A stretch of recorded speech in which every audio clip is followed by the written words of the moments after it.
always stressed that there are two areas of concerns that the refugees cite. One set related to protection arising from fears of arbitrary arrest, mandatory military conscription, and housing, land and property rights. And one set related to livelihoods arising from lack of basic services, healthcare, water, electricity, and inadequate housing. In this regard, let me first echo High Commissioner Grandi's appreciation for the government keeping the borders open for everybody and for simplifying some procedures working with the UNHCR. Of course, more will be needed on the full range of protection issues. Indeed, let me also stress, as the High Commissioner has, the need to continue over time to ensure that the safety and security of all those arriving from Lebanon, not only upon crossing, but thereafter. Let me also stress that this appeal applies to all authorities and de facto authorities. And let me in the same vein also underline the need for unimpeded access through all modalities. Second, let me also echo the UN appeal for donors to give generously. Both those who are moving and the communities into which they are entering are often facing conditions of utter misery. Emergency humanitarian aid and early recovery activities need substantial resources for recent arrivals and for the millions of Syrians who are suffering. The generosity of donors to date is appreciated, but much more will be needed. This appeal too applies to all areas of Syria. Let me also underline the need for the active engagement of sanctioning states to mitigate and avoid the adverse effects of sanctions, particularly in the form of over-compliance. Madam President, the latest developments serve as a stark reminder of Syria's deep fragility. Partial, piecemeal, or conflict management approaches alone cannot tackle the scale of the ever-mounting challenges that Syria faces. Syria remains in a state of profound conflict, with Syrians divided politically and across different areas, and under enormous stresses of so many kinds. There is obviously no quick fix for these challenges. Unless the long-stalled Syrian-owned and led political process facilitated by the United Nations resumes and begins to move forward, I fear we will continue to see Syria beset by crisis upon crisis with no end. Instead, now today would be exactly the time to de-escalate and to send a new signal to the Syrian people and the international community that the search for a political settlement is meaningfully resuming. Madam President, what could this look like? It will mean the Syrians coming together again within the Constitutional Committee, and I raised specific ideas on this during consultations with the Syrian parties here in New York last month, and I continue to pursue this. It means taking seriously the promise of genuine confidence building step for step among Syrian and international stakeholders. Beyond this, it also means developing a new and comprehensive path out of this conflict, one that tackles the Syrian-owned and led political issues at the heart of the conflict with UN facilitation and without foreign interference, as well as the sovereignty, security, civilian protection, and economic issues in which outside stakeholders are also deeply involved. We need constructive international diplomacy in support of the core of the matter, a UN-facilitated intra-Syrian process to advance Security Council Resolution 2254. Madam President, during the high-level week, I have discussed urgent de-escalations and ways of advancing the political process with the Syrian Foreign Minister and the Syrian Negotiations Commission. I also did so with Russian, Turkish and Iranian foreign ministers meeting in the Astana format, and with Arab foreign ministers, and with senior officials from the United States and Europe and others. Madam President, one process that continues is the active work of men and women from Syrian civil society that tirelessly serve their country and their communities.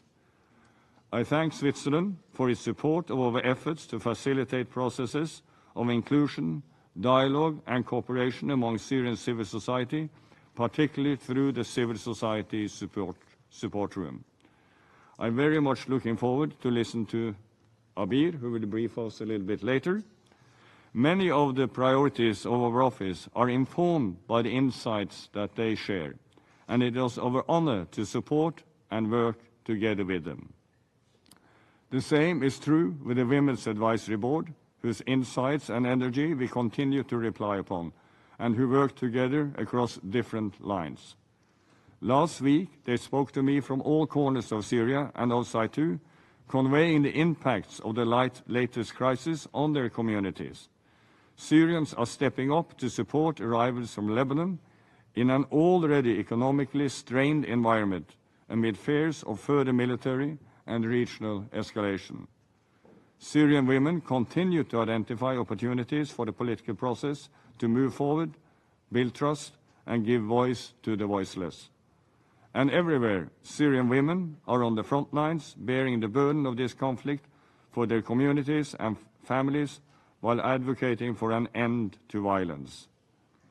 Madam President, as you know very well, in this month, when we mark the passage of 24 years since Security Council Resolution 1325, we recommit ourselves to the meaningful political participation of women in the Syrian political process.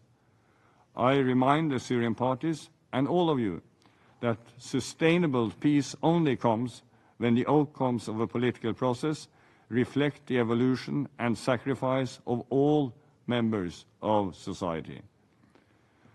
Madam President, by concluding, let me remind you that Syrians need today the urgent protection provided by de-escalation and the support needed to face crisis upon crisis.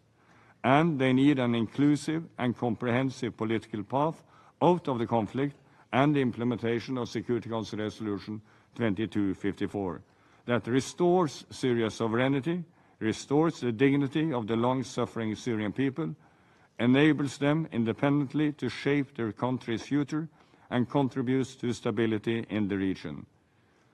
As we seek to facilitate this path in the face of enormous challenges, we need the cooperation and engagement of the Syrian parties and all key players. Thank you, Madam President. I thank Mr. Pedersen for his briefing, and I now give the floor to Ms. Adam Vasorno. Madam President, members of the Security Council, today I'd like to highlight three key issues.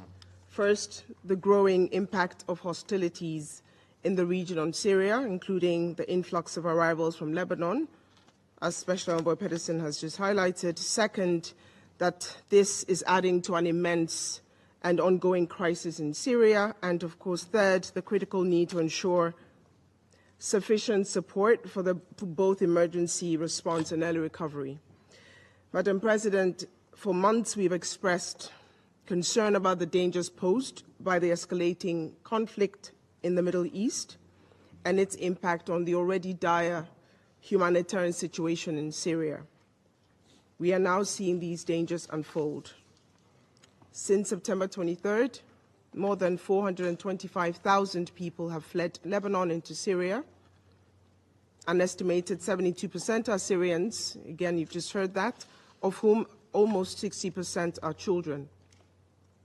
Like the Special Envoy has said, we also welcome the government of Syria keeping the borders open for people arriving, which has eased some immigration procedures. These include the temporary lifting of the requirement for Syrian nationals to exchange $100 into currency, local currency, upon arrival until the end of October. This includes accepting alternative forms of identification in lieu of passports for all nationalities and allowing safe passage through the country, including to non-government controlled areas. We also note the government's establishment of hosting centers for Lebanese refugees in 10 governorates, instruction to offer discounted hotel rooms, and granting them access to education and health services through national institutions. As United Nations High Commissioner for Refugees, Filippo Grandi, noted during his recent visit to Syria, Syrians are returning to their country under the extreme duress of hostilities in Lebanon. It remains imperative that their safety, security, and fundamental rights in Syria are ensured, and they must have the freedom to reach their preferred destinations. It is equally vital that the humanitarian organizations have unhindered access to those arriving and to all people in need.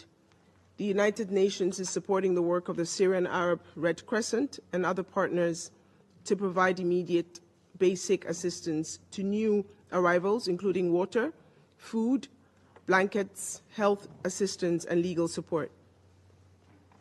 The response is now shifting to providing assistance to people in the areas where they have settled and to support host families and communities, many of whom are themselves already stretched to breaking point.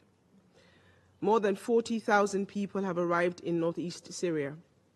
The majority are being hosted in local communities, while others have requested assistance at existing camps. Our humanitarian partners are assessing the availability of contingency stocks to support them. Similar steps are being taken also in northwest Syria, where around 4,000 people have arrived, many of them report facing challenging journeys, including difficulties at checkpoints and cross points inside Syria. Madam President, distinguished members of the Council, the increased need for assistance has put pressure on an already stretched humanitarian budget and budgets across the humanitarian system. In order to scale up the UNHCR-led response, the acting emergency relief coordinator has allocated $8 million from the United Nations Central Emergency Response Fund, including for shelter, food, protection, and cash assistance for people at the border crossings and in destinations across the country.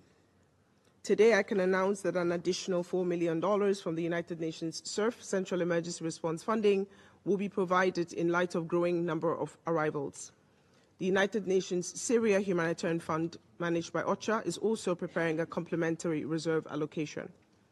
However, this will only be enough to meet immediate needs. The United Nations has launched an interagency appeal for an additional $324 million to support up to 480,000 people over the next 6 months.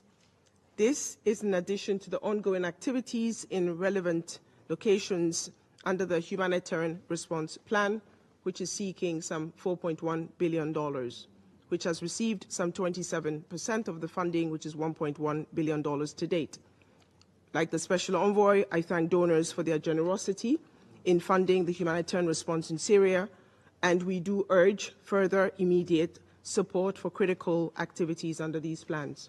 Madam President, as the Special Envoy has stated, hostilities have also affected the country more directly. A number of airstrikes have hit locations along the Syria-Lebanon border, including attacks in the no man's land near the main border crossing on 4th October and as recently as yesterday, 22nd of October. The attacks have rendered the road impassable for vehicles, forcing people to cross the border on foot with whatever they could carry around the craters through the rubble. Others have had to make longer, more treacherous journeys via alternate crossings. Damage to this main road has caused significant delays to transportation of humanitarian assistance to people who need it the most and fast. And it has severed a principal commercial route for the import of key commodities through Lebanon, putting further pressure on already high prices for food and other goods. As hostilities in Lebanon persist, the risk of further disruptions will only grow. Airstrikes have also hit other locations across Syria. These include 3 strikes this month in the densely populated Mazar neighborhoods of Damascus. These attacks have claimed the lives of at least 9 civilians, including children. The neighborhood also hosts many of the United Nations offices in Damascus and the embassies of a number of countries. One of the airstrikes landed just 100 meters from the United Nations, one of the United Nations buildings. Madam President, as you know, these developments are happening against the backdrop of one of the largest humanitarian crises in the world, one in which more than 16.7 million people are in need and more than 7 million are internally displaced. Women and girls continue to bear the disproportionate brunt and burden, including heightened risks of gender-based violence. And the war that has created this crisis continues to add to these needs. Since mid-October, both Idlib and Western Aleppo have witnessed an increase in hostilities, including airstrikes and continued shelling. Damage to a power station resulted in electricity outages for 2 water stations serving 30,000 people. And airstrikes on 14 October also struck just kilometers from a tent settlement where a United Nations interagency team was carrying out a food distribution by the World Food Programme. Last week, 12 civilians were killed, including 3 children under the age of 10, and 40 injured in Idlib and West Aleppo over a 3-day period. Close to 2,000 families have been displaced. All of this, plus the new emergency linked to hostilities in Lebanon, continues to drive huge demand for humanitarian assistance that is perpetually under-resourced and overstretched. More than 3/4 of the way through the year, the humanitarian appeal for Syria, as I mentioned earlier, is barely a quarter funded. Again, 1.1 billion of the $4.1 billion received. Madam President, the new influx of displaced people against the backdrop of the long-term crisis in Syria only underscores the importance of identifying sustainable solutions for people who have been dependent on humanitarian assistance for years. To this end, the United Nations and its partners have finalized an early recovery strategy for the period 2024 to 2028, which will be launched in the coming weeks. The strategy aims to build support for targeted, area-based and medium-term humanitarian programming as a complement to the shorter-term interventions under the Humanitarian Response Plan. It focuses on 4 priority areas: ensuring access to health and nutrition services, enhancing access to quality education, improving management of water resources and the availability of water, sanitation and hygiene facilities, and expanding sustainable livelihoods. These will be accompanied by efforts to expand access to reliable and affordable electricity, which is fundamental for a range of services and often in short supply across Syria. I want to make clear that the expansion of early recovery projects will be an incremental process and is not an immediate replacement for emergency humanitarian services under the Humanitarian Response Plan. Indeed, the approaches are mutually supportive and are aimed at providing people with comprehensive solutions to this crisis. It is therefore vital that donors provide adequate resources both for the humanitarian appeal and for the early recovery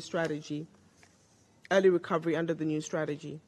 Madam President, unless the escalation in hostilities across the region is restrained, the recent impacts and destabilization we have seen in Syria could be just the start of much worse to come. Syrians have been suffering for far too long. Alongside de-escalation in the region, efforts for peace and stability in Syria are as urgent now as they have ever been. We urge the parties to conflict to commit fully to making progress in the process being facilitated by Special Envoy Pedersen Let me end by calling on them to de-escalate, respect international humanitarian law, protect civilians, and do their utmost to ensure humanitarian assistance can reach all those in need wherever they are in Syria. I thank you. I thank Ms. Wazonu for her briefing, and I now give the floor to Ms. Abir Haj Ibrahim. Madam President, Your Excellencies, ladies and gentlemen, representatives of the Member States of the Security Council. Thank you, Madam President, for inviting me to deliver my briefing at the Security Council and for the Council's interest in hearing the views of the Syrian civil society. I come to you today from the Levant, a region that has long suffered from armed conflicts, displacement, and destruction. What we are witnessing in our region, including my country, Syria, is not a limited conflict, but an escalating one, expanding day by day. It deepens the suffering of innocent civilians and increases waves of migration and forced displacement. As Syrians, we had hoped for an end to this tragedy and to begin societal reconciliation leading to a comprehensive peace. Unfortunately, this hope has yet to be realized due to the accumulation of serious national and regional challenges affecting international peace and security. The interconnection of these challenges does not allow us, however, to neglect or focus on one without addressing the others. We are all in the same boat, and this is no longer just a romanticized slogan, but a sensitive and complex reality. When it comes to Syria, one can say it is a case of one step forward, two steps back. Despite a general de-escalation and stabilized areas of control, regional events have reignited a cycle of violence about which Mr. Pedersen has issued numerous warnings regarding its repercussions on the Syrian reality. This also reflects the intricate entanglement of regional issues and the risk of sliding into new conflicts that would destroy what remains of the Syrian society's resilience, potentially setting us back not just 2 steps but 10. Your Excellencies, honorable representatives, I call upon your esteemed Council to intensify coordinated international diplomatic efforts to achieve a ceasefire and diplomatic solutions in the region. Relying on a single initiative is not sufficient. We need multiple effective and coordinated diplomatic initiatives and mediations among you to resolve the escalating conflict that threatens the stability of the region and the world. You may share these concerns with us. Therefore, we need an active diplomacy with all the countries in the region and launching initiatives for solutions. Here, our efforts should be focused. At the beginning of our crisis, many tried to help us kill each other instead of opening reconciliation channels. We needed someone to encourage dialogue, which made communication difficult and increased the rift between our communities. However, there were successful attempts to transcend the conflict involving diverse segments of society. Today, we need to expand these dialogues to address the core issues we have disagreed upon. There is a genuine desire to work towards community reconciliation as a step towards positive peace.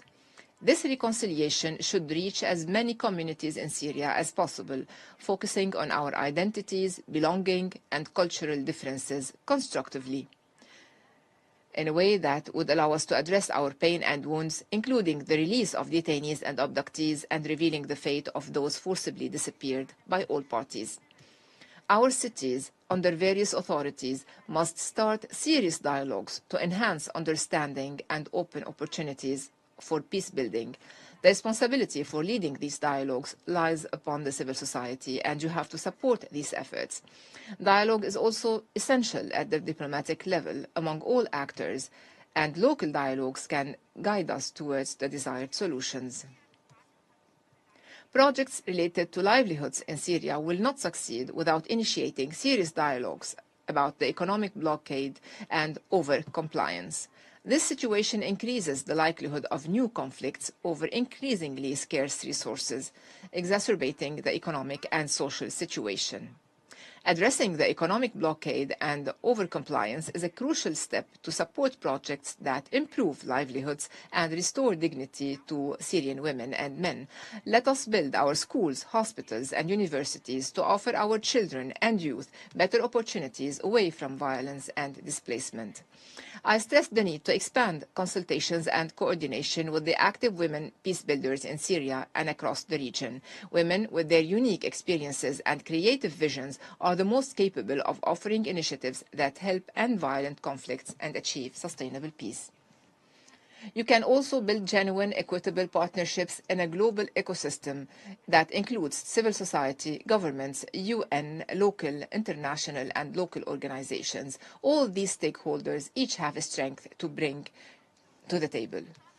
When I was a little girl, I often saw images of this council on our TV, and I used to wonder about your role and why you sat in an open circle. I would ask my father about the reason, but I didn't understand it back then. Years later, I found myself inside that very circle. Today, I realize it represents more than just a design. It symbolizes a clear path away from war, breaking the cycle of violence. Use it in full to lead us towards peace, raising your hands for progress and dignity. I share this memory with you because I truly believe that your council still has the power to be a force for peace. The decisions you make here have the potential to pave the way for a ceasefire and to adopt diplomacy as a force for finding solutions. I urge you to remember the innocent lives, especially women and children, who are caught in the heart of conflicts and can be saved. My plea today is simple. Let us end violence. Let us have a deep dialogue around sanctions, stifling our ambitions and future. Let us invest in diplomacy at every level, from local dialogues to international negotiations. Most importantly, let us ensure that the Security Council lives up to its responsibility as a guardian of peace, bringing hope, reassurance, and dignity for all. Thank you. I thank Ms. Ibrahim for her briefing. And I now give the floor to Ms. Suad Jabawi. Excellencies, ladies and gentlemen, last September, I addressed this council, warning that the humanitarian situation inside Syria continues to plunge to unfathomable depths. A further year has passed, and the devastating truth is that we are still yet to reach the bottom. Much of what I warned of in this room a year ago still holds true. Last year, we warned that without concerted action to address the drivers of crisis, yet even more Syrians would be pulled into poverty and despair. Today, as you have already heard from OCHA, the number of people in need of humanitarian assistance has risen to unprecedented levels. Last year, we warned that with an economy in free fall, many of those we serve were having to make impossible choices, such as whether to eat or send their children to school. Today, we are seeing cases of children suffering from acute malnutrition increasing at alarming rates, unheard of in Syria before the conflict began. Malnutrition now threatens the long-term development of thousands who survive. Last year, we warned how a substantial funding gap was forcing humanitarian organizations to make difficult decisions about which vulnerable families to serve. Today, we have a humanitarian system simply incapable of keeping pace, all while Syrians continue to call out for tangible support to become genuinely self-reliant. I join you tonight from Amman, Jordan, having just returned this morning from visiting the IRC team and partners in Idlib in northwest Syria. While there, I heard firsthand how Syrian civilians continue to suffer the effects of perpetual conflict. As we've already heard, in the last month alone, we have witnessed a significant escalation of violence in areas we work. Airstrikes, shelling, and drone attacks have caused the death and injury of scores of civilians, and yet again, the displacement of thousands of people in search of safety. Just last week, airstrikes damaged residential areas, agricultural lands, and as noted by other speakers, a power station, affecting the water station that services 30,000 people across 17 villages. With perpetual conflict comes perpetual uncertainty. Syrians I spoke to in Idlib explained to me how they are living in a constant state of limbo. When they wake, they do not know if today will be the day that they are able to plow their fields or a day where they have to flee attacks again. It had been 10 years since I was last in Idlib. And I think what has struck me most is just how normalized negative coping mechanisms have become. Parents no longer recognize and realize that they are eating one meal a day instead of 3. The reality is that Syrian families now find themselves suspended between their ability to survive daily challenges and their ability to recover and rebuild, stripping away their basic dignity of being able to make choices, good choices, regarding their lives and futures. I asked a Syrian displaced from Deir ez-Zor a decade ago if he is optimistic about a political solution to the crisis. And he answered before I even got to finish the question. Absolutely not. He told me we have lost faith and confidence a long time ago. The failure to bring about any meaningful progress towards a political solution has, with it, stifled any meaningful effort to address the drivers of humanitarian need. As a result of this failure, we have no choice but to change the paradigm of how we collectively respond in Syria. While many Syrians have given up on the international community to facilitate political solutions, they have not given up on maintaining their social fabric in support of each other. For too long, we have been focused on providing the Band-Aid, when in fact Syrians consistently tell us that what they really need are collective efforts to support their recovery. One Syrian woman I spoke to this week summed it better than I could. We want to take care of ourselves, and we need a different kind of assistance to get there, one that rests on cooperation between all of us. As we think about the need for greater investment in recovery, it is important to note that what is happening today in Syria is not happening in a vacuum. It has truly been a devastating year for many of us in the Middle East region. We continue to watch the horrors, the catastrophic horrors, the impact of death and destruction in the occupied Palestinian territory and now in Lebanon. The escalations of conflict in Lebanon has led to the mass forced displacement of more than 425,000 Lebanese and Syrians into Syria, with those crossing the border fleeing one crisis only to find themselves in another. This movement occurs at the same time as some international actors increasingly look to promote the prospect of large-scale returns to Syria. It is crucial that we recognize this latest wave of displacement for what it is. It is not a safe, voluntary, sustainable, or dignified choice, but again, a false choice, a choice between being caught in either an active conflict zone or a perpetual conflict now 14 years in the making. Unless there is genuine movement on the political file, then both tangible improvements to the humanitarian situation, as well as the conditions needed for large-scale voluntary returns in safety and dignity, will continue to elude us all. It is not lost on me, as I am sure you all, that 12 months ago I sat here and delivered a very similar message. I hope that if I am offered the opportunity to brief this council again in the future, that we will have finally passed the nadir and will be able to look together towards Syria's recovery. Abir said it better than I could. I end today in urging all of us not to forget those in need in Syria, and to once again emphasize the responsibilities of this council to protect all Syrians wherever they are. Thank you. Je remercie.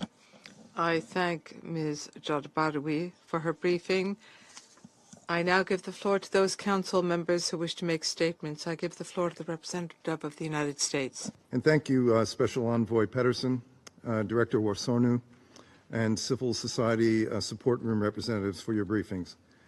Let me just say at the start that our civil society briefers, I want to say to them how important it is that the Security Council regularly hear your perspectives and learn about your efforts. Madam President, the United States is deeply concerned about Syrian refugees in Lebanon and Lebanese civilians who have been displaced by the current conflict there. They are faced with the impossible choice of fleeing within Lebanon or crossing Lebanon's borders to insecurity in Syria.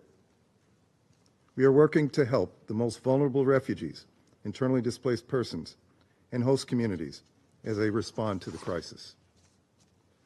On September 26, the United States announced nearly $534 million in additional humanitarian assistance for the Syrian people, including assistance provided through international organization partners.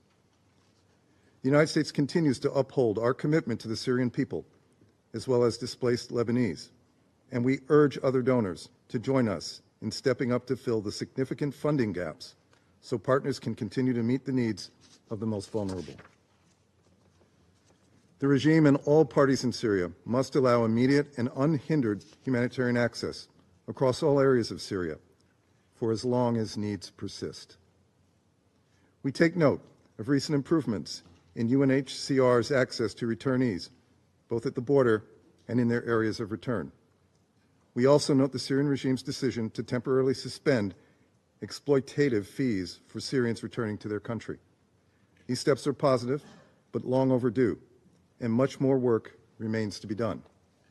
As such, we continue to support UNHCR's efforts to improve the protection environment in Syria. In this context, we are very concerned about continued reports of abuses against returnees, including the regime arbitrarily detaining returnees. Returns will never be truly voluntary, safe, dignified, or sustainable until the regime changes its ways and upholds human rights and fundamental freedoms for all. We also note with alarm the recent escalation in regime and Russian attacks on northwest Syria that have caused scores of deaths and injuries. Russian or regime strikes also damaged critical civilian infrastructure, including a key power plant, leaving dozens of communities without drinking water. Under the pretense of fighting terrorism in northwest Syria, the regime in Russia are carrying out brutal attacks on civilians that have left Syrian families homeless, deprived of food and water, and brutally maimed or killed. Such horrors repeat themselves in Assad Syria week in and week out. Turning to the political process, we continue to support Special Envoy Pedersen's efforts and call on the regime to commit to a meeting of the Constitutional Committee regardless of the location. We expect to hear the same old empty rhetoric from the regime here today. It will rehash the same tired arguments, blaming sanctions and the West for all their problems. But in fact, it is the regime's deep fear of serious dialogue that has ground the Constitutional Committee to a halt. And it is the regime's own corruption, kleptocracy, and wanton violence that has driven Syrians into poverty. The regime could alleviate the suffering of its people simply by coming to the negotiating table in good faith, an easy step it refuses to take. While the Assad regime refuses to engage in a political process, ordinary Syrians continue to suffer. The only way to end their suffering remains a political solution in line with UN Security Council Resolution 2254. To conclude, I reiterate the call for the immediate release of Austin Tice. 12 terrible years have passed since he was abducted in Syria and held by the Syrian regime. The United States has repeatedly pressed Damascus to work with us so that we can at last bring Austin home. Thank you, Madam President. I thank the representative of the United States. I now give the floor to the representative of the Russian Federation. Madam President, we would like to thank the Special Envoy for Syria, Mr. Pedersen, and the Director of OJA, Edom Bosornu. We thank them for their briefings on the situation in Syria. We also followed very closely the statements made by the representatives of the civil society. We expect that the Special Envoy will continue with his efforts to renew the inter-Syrian dialogue in line with Resolution 2254, and we continue expecting from you, Geir, news about the next meeting of the Constitutional Committee at the place which would be agreeable to all Syrians. And we believe that this should be possible to do. Distinguished colleagues, I don't think anyone will object to the statement that the number of factors which are threatening the stability of Syria has grown considerably recently. And this is not because of what is being done by the legal Syrian authorities or the errors, as our Western colleagues are trying to describe. What this is that despite the very charged atmosphere in the region and the real possibility that Syria will be provoked by Israel to a fully fledged military clash, Washington and its satellites continue with their destructive and inhumane course vis-à-vis Damascus. And this was not at all influenced by the sharp uptick in the number of refugees who are fleeing from the military actions of IDF in Lebanon, which in itself creates major challenges for neighboring states. According to the data we have and heard today, in the recent weeks, more than 400,000 Lebanese and Syrians entered Syria. About 60% of them are children. 1,500 are people with disabilities, and more than 3,000 are pregnant women. And all of them arrive in Syria while physically and emotionally extremely unwell, and they need help urgently. We note that the Syrian government and local communities, even under the harshest possible unilateral coercive measures by the United States and the European Union, measures which are nothing but a collective punishment doled out on everyday Syrians. They strip them down to their last shirt. And despite that, they're doing everything to meet the basic needs of those who arrive. According to our information, in areas neighboring Lebanon, there are 20 temporary shelters deployed, and people are also housed in hotels, free of charge mostly, and in private houses. Work is also being done to send children to school. Most people end up in Damascus and the surrounding areas. The Special Envoy Pedersen and Director Wosorno did mention that today, and we're grateful to them for it. But we're very surprised by the fact that these facts are not even mentioned in the UN documents, nor is it being mentioned that the Syrian authorities are meeting international organizations and refugees' every need. They provide for streamlined entry procedures and help UN and NGOs to work freely at border crossings and to feed the needy.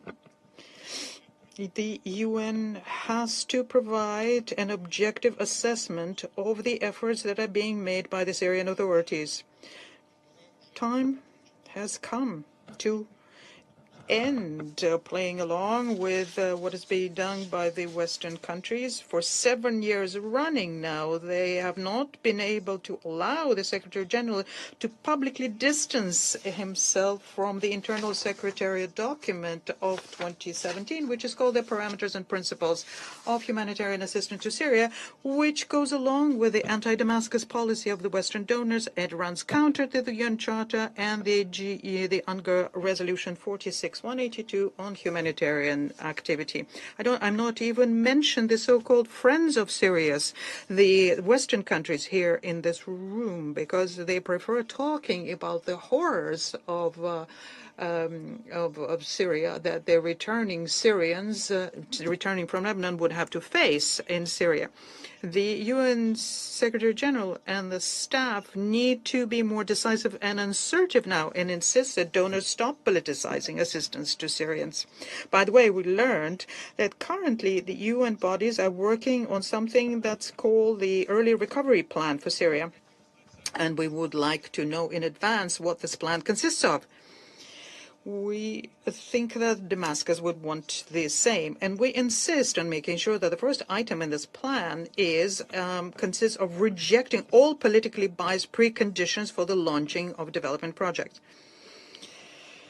But regardless, whether or not the UN leadership will have enough courage to do their duty towards Syria and prevent the politicization of humanitarian efforts, support its people, nonetheless, we're convinced that the humanitarian bodies have the obligation to show solidarity with the authorities of Syria in hosting refugees, providing them food, healthcare, and housing. Otherwise, all of your pretty statements and appeals to being humanitarian and solidarity are simply worthless. We welcome in this context the efforts made by countries who are not indifferent to collect and send assistance to the destitute. Iran and Pakistan, for example, have sent some shipments. The Center for Reconciliation of Opposing Sides of Russia have distributed food packages. On the 13th of October, a charter arrived in Damascus from Moscow with food and medical equipment which had been collected by the Syrian diaspora in Venezuela. Madam President, we can see that the spiral of violence in the Middle East every day worsens the situation in Syria. It creates the risk of bringing it into the broadening confrontation.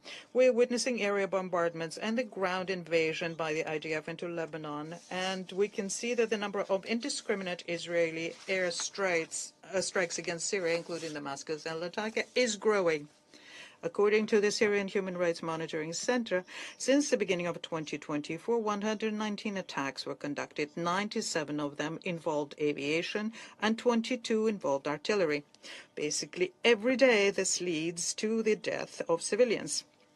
As recently as yesterday, as a result of yet another strike against the area of Meza in the capital, 2 people were killed. And such acts in violation of Syria's sovereignty and other Arab countries' sovereignty, as well as the fact that there is no reaction from the UN, leave us deeply disappointed. Against this background, one of the key destabilizing factors on the ground has been and remains the illegal military presence of the United States in the Trans-Euphrates and surrounding Tanf on the southeast of Syria, where active work is being done to recruit and train fighters into various terrorist groups, including ISIL. And we already know for a fact now that the representatives of Kiev regime are actively interacting with them. The Ukrainian emissaries, in particular, are very actively cooperating with the fighters from Hayat Tahrir al-Sham who are in Idlib, and they exchange their terrorist skills with them. The United States and its allies pretend they do not notice this, even though here we're talking about internationally designated terrorists. This kind of flirting on the part of our Western colleagues with the terrorists and the attempts to use them for their own geopolitical goals is something that deserves most decisive condemnation. But Washington continues occupying vast areas in the northeast of Syria, continues looting the oil and agricultural resources of this country, but is also triggering a further worsening of the socio-economic situation and is trying to revitalize the extremist underground in Syria. And in this regard, we would like to say that we stand together with the legitimate demands on the part of Syria to withdraw all illegitimate military contingents from the country. They violate the sovereignty and territorial integrity of the country, and the demand to stop the airstrikes against Syria, their flagrant violation of international law. We also call on the specialized UN agencies to conduct coordinated work to mobilize funding for Syria, at least within the parameters which have already been pledged by the governments of various countries. To date, the humanitarian appeal for Syria is only 27% funded. This is unacceptably low for the country that's facing these challenges. Syria has huge potential, and if you do not impede that potential, and if you do not loot its resources, then the country can firmly stand up on its own 2 feet. We're made optimistic by the fact that over the 13 years of serious challenges and efforts to undermine its sovereignty and statehood nonetheless managed to keep its very high human potential. It's no coincidence that the University of Damascus recently became included in the international rating of best universities in the world. And we call upon all who truly want to uphold universal humanitarian principles, not use them as a cover for their geopolitical games, to outstretch a helping hand to the Syrians in their hour of need and contribute to the future of the Syrian state. I thank you. I thank the representative of the Russian Federation. I now give the floor to the representative of Algeria. Madam President, I have the honor to deliver this statement on behalf of the member of the A3+, namely Guyana, Mozambique, Sierra Leone, and my own country, Algeria. At the outset, the members of the A3+ would like to thank Mr. Pedersen and Mrs. Wozornu for their valuable briefings. We also listened carefully to the representative of the civil society.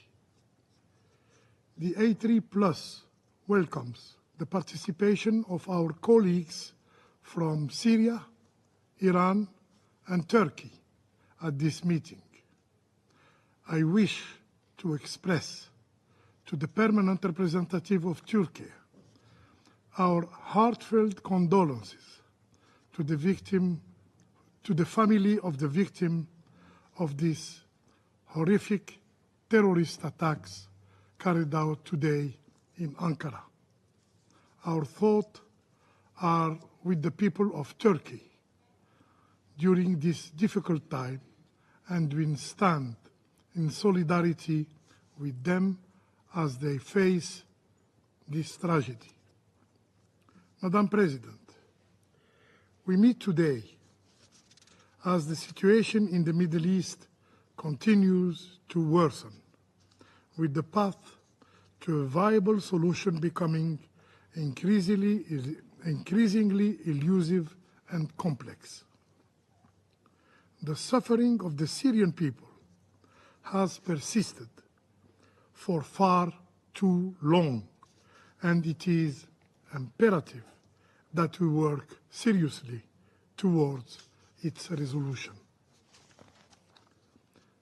The fighting in Gaza and Lebanon, alongside rising instability in the Syrian Golan, are profoundly affecting Syria. The A3+ is gravely concerned that the already fragile security and humanitarian situation could easily plunge Syria back into a cycle of violence, an outcome we all seek to avoid. In this regard, we note the Syria letter dated of 14 October 2024, reporting that, I quote, an Israeli airstrike from the direction of northern Lebanon hit the Homs countryside industrial zone, causing significant material damage to public and private property. The A3+ express deep concern over reports of demining activities within the INDOF area of operation and condemn all violation of Syria's sovereignty. We reiterate our call for de-escalation and a nationwide ceasefire, as well as a regional ceasefire, in particular in Gaza and Lebanon. We urge maximum restraint from all actors in the region and to spare Syria from further military confrontation.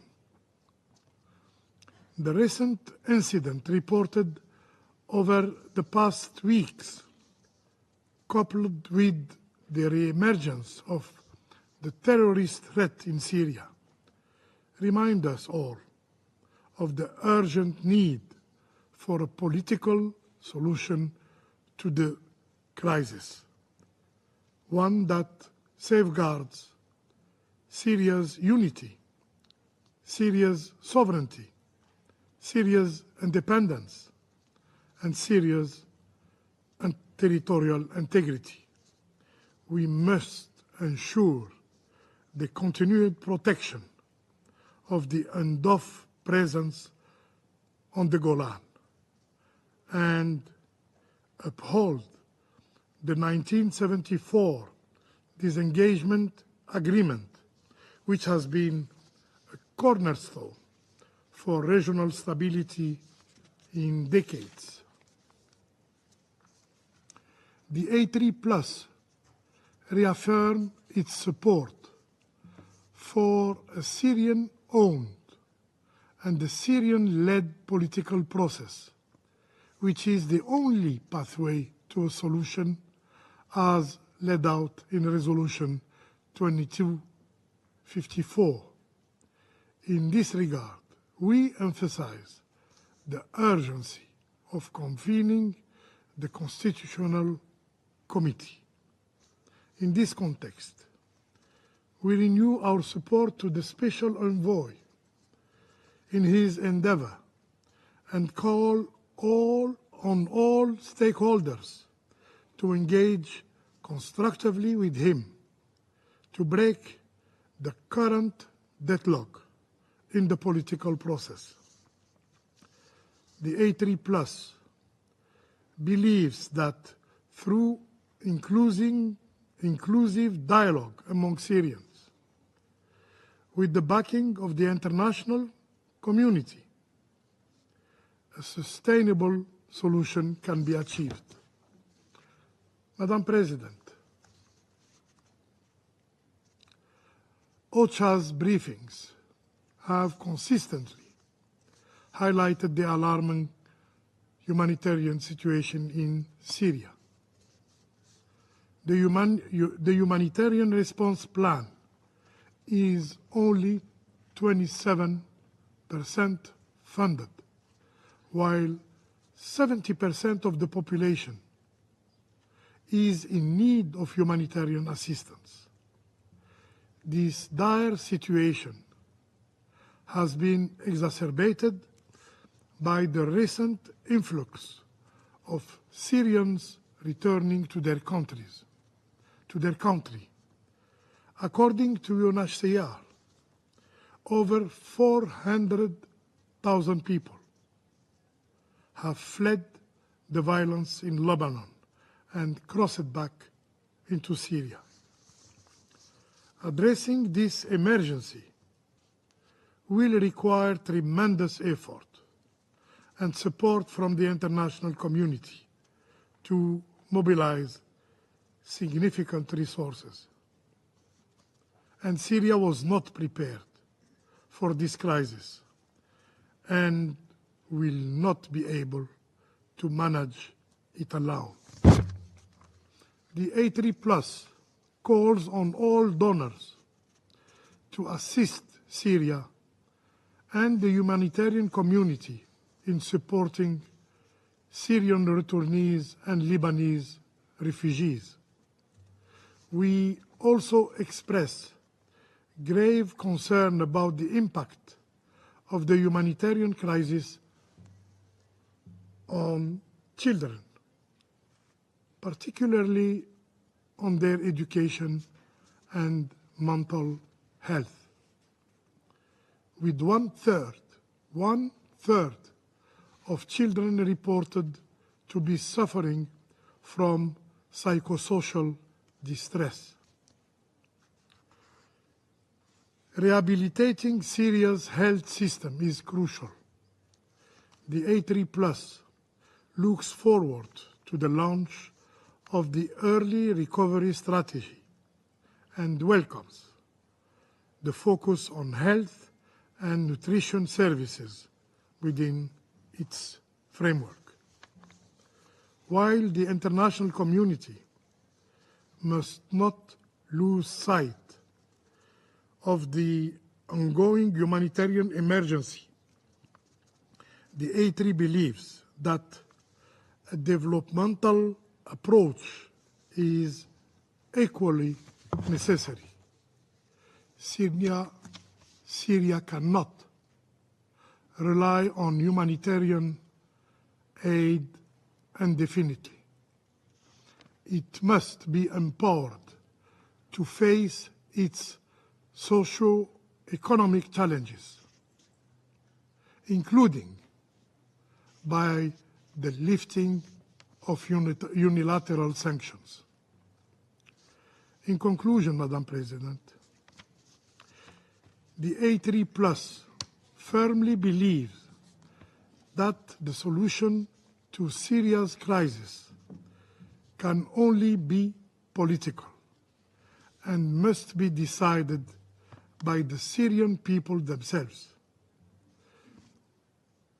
The international community and this very Council must help the Syrians find a resolution to a conflict that has plagued their country for over 13 years.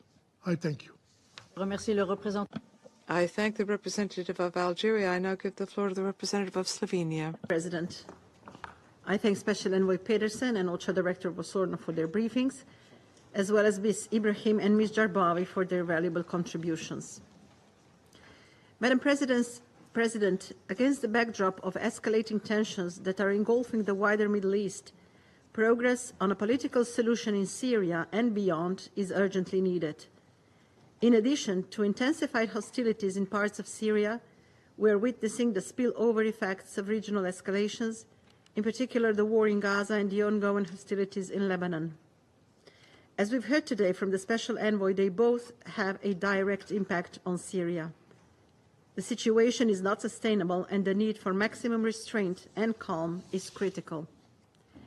Slovenia reiterates its urgent call for an immediate end to the hostilities in Lebanon, a ceasefire in Gaza, and a de-escalation across the region, including in Syria, in line with the Security Council Resolution 2254, working toward a nationwide ceasefire.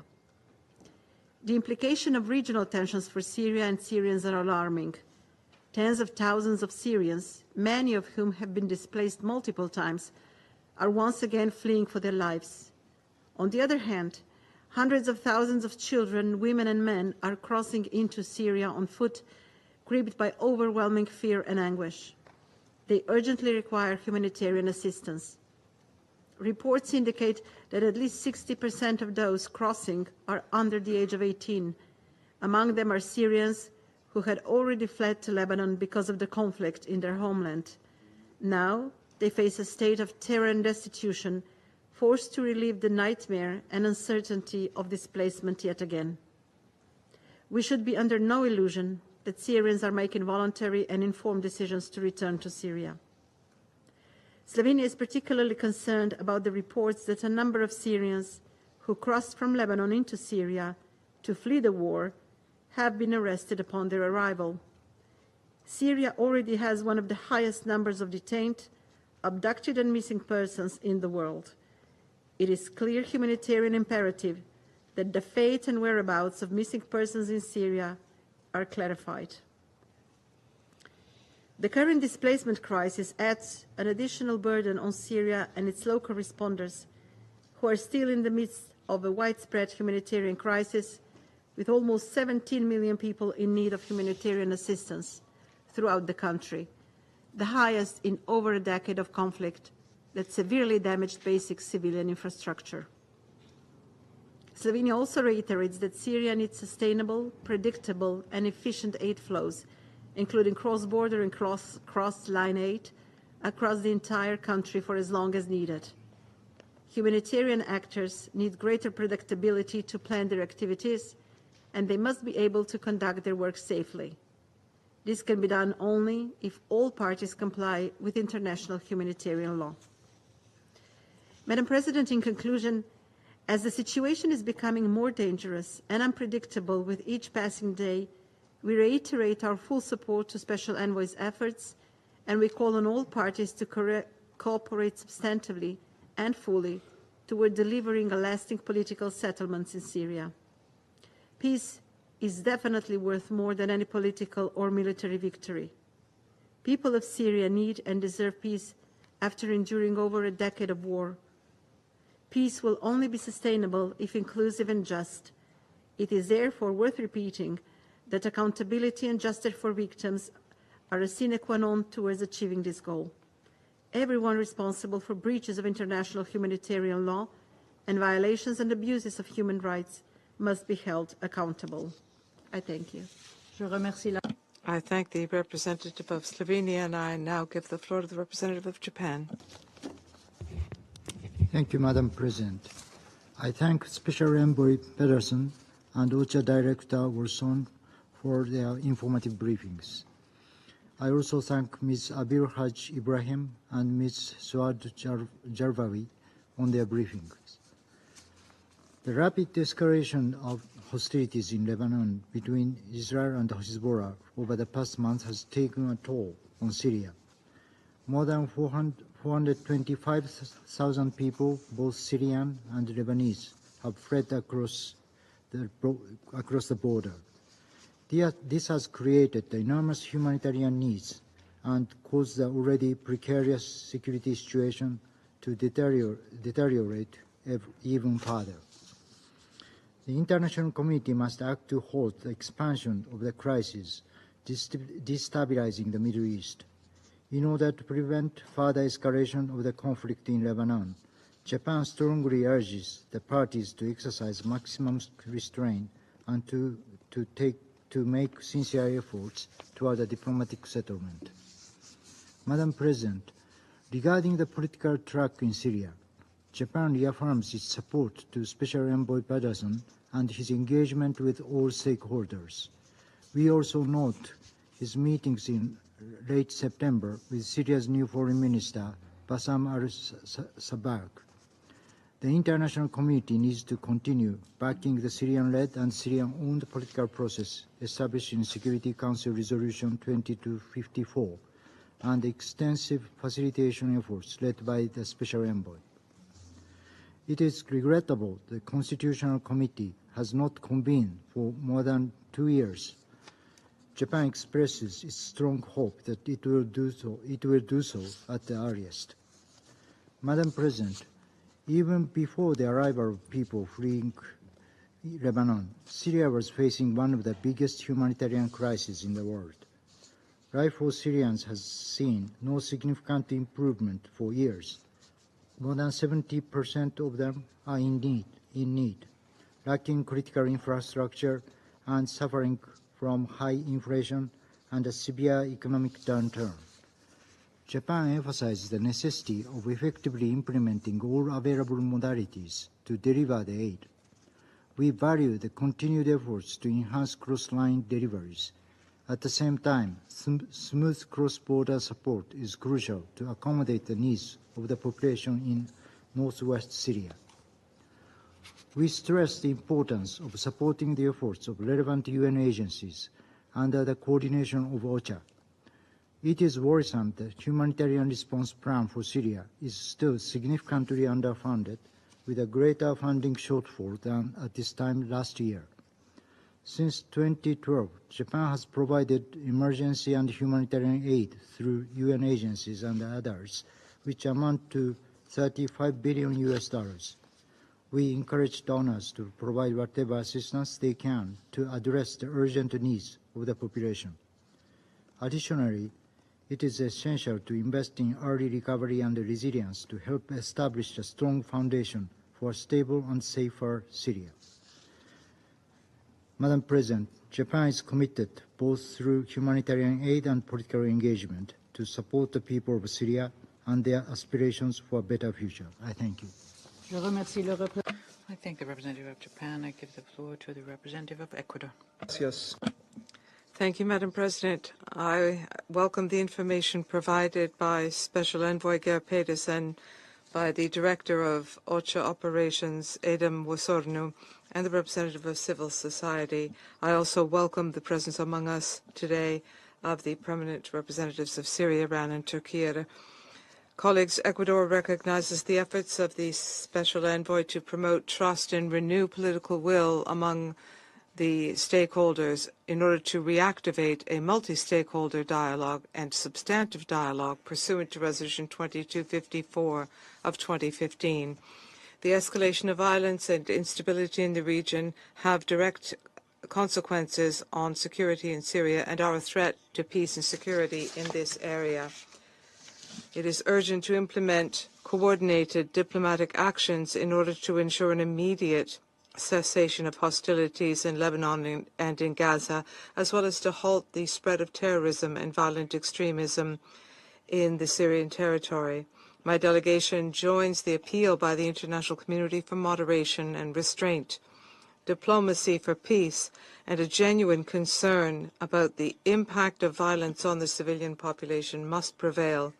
Madam President, we welcome the initiative taken by the Humanitarian Task Force for Syria to hold an emergency meeting in order to assess other options to mitigate the worsening humanitarian situation. The region is experiencing one of the most acute displacement crises in recent years. The civilian population in Lebanon and in Syria, many of whom are women and children, have been forced into displacement due to the conflict.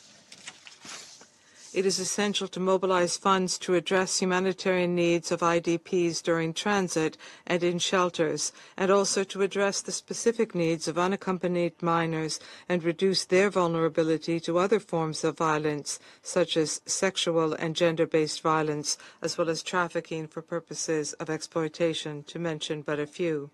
My delegation encourages Special Envoy Peterson to explore any alternative which might help overcome the stalemate in political negotiations and restore and help resume the Constitutional Committee meetings. To further delay a resumption of talks will just lead to an environment of despair and a sense of abandonment.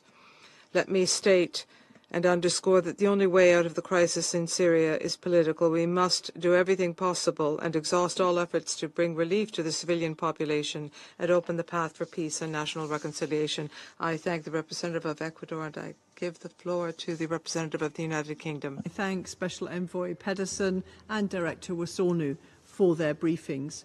And I'd also like to thank Ms. Ibrahim and Ms. Jabawi for their invaluable insights on the humanitarian and political situation in Syria.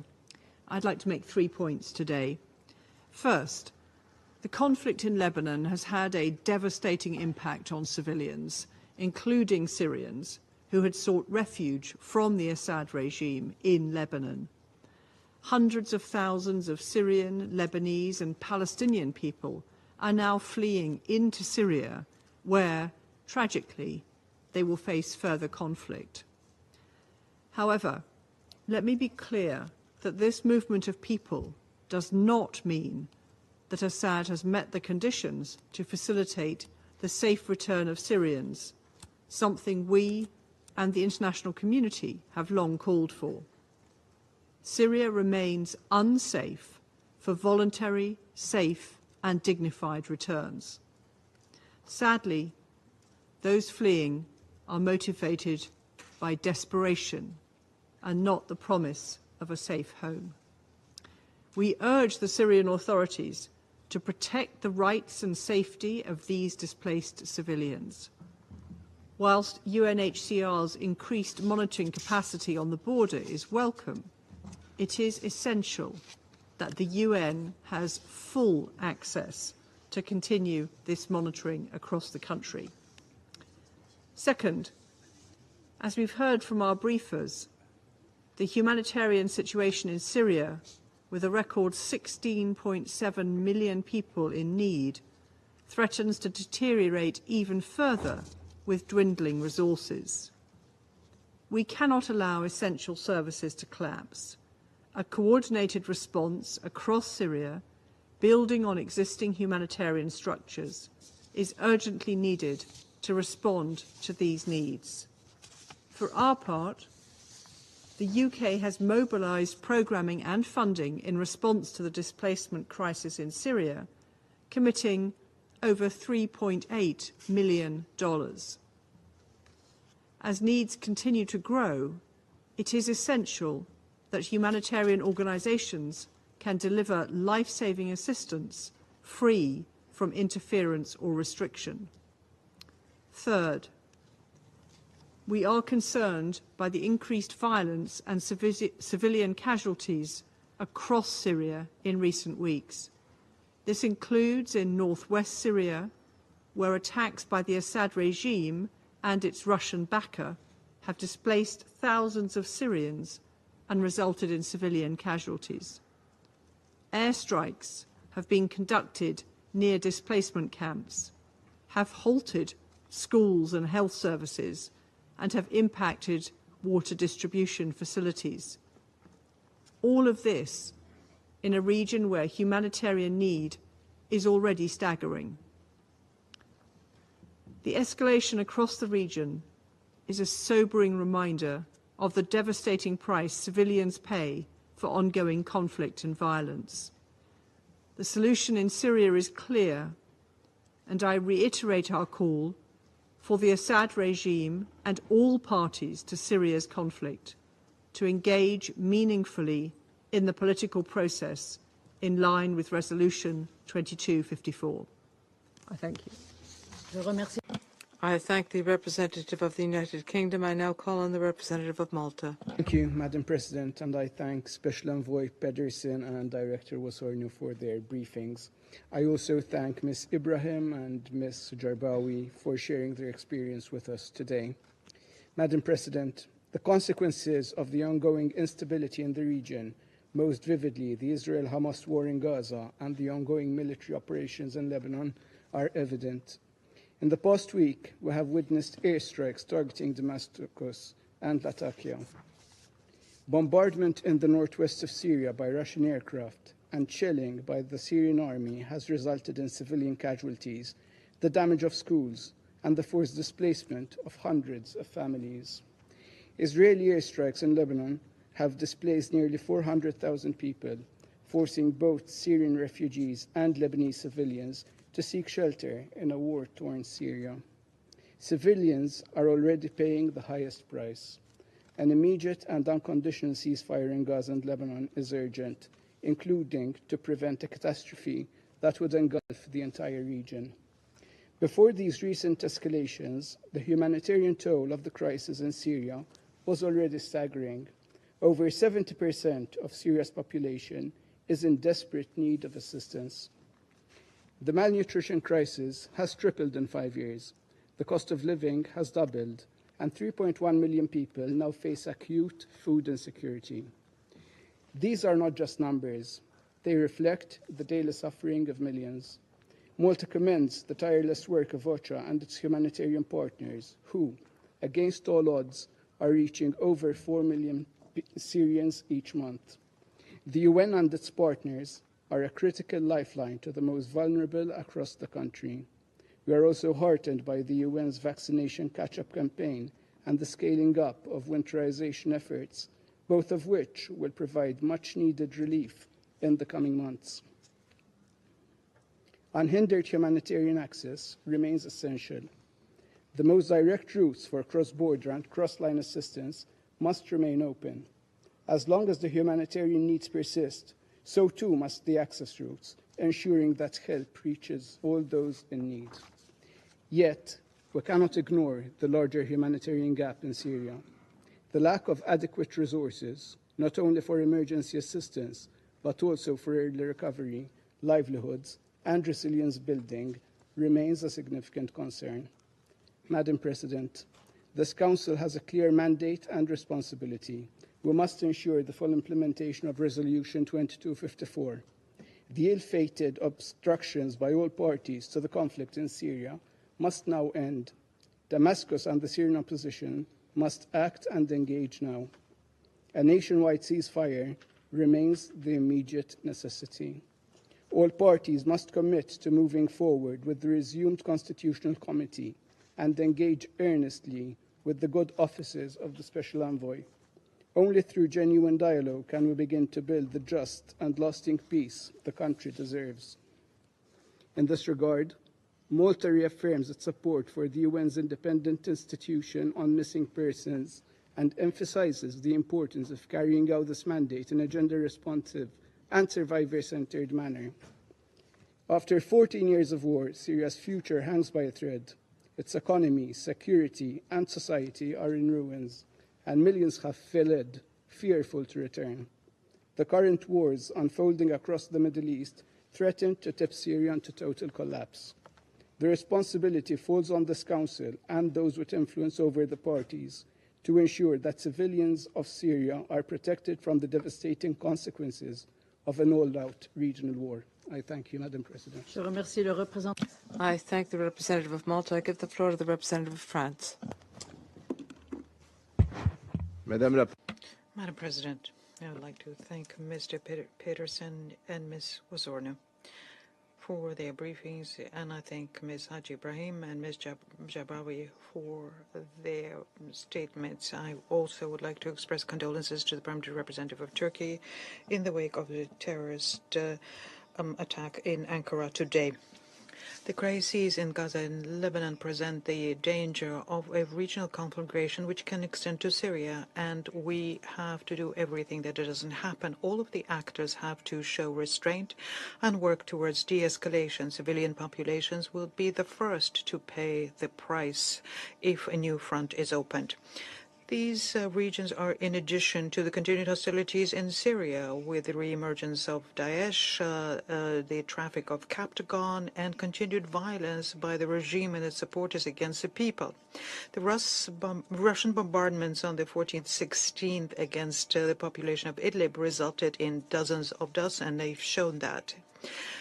At this time of an acute crisis in the Middle East, the need to have a credible political process which meets the hopes and aspirations of the Syrians is the only way of arriving at a just and lasting peace.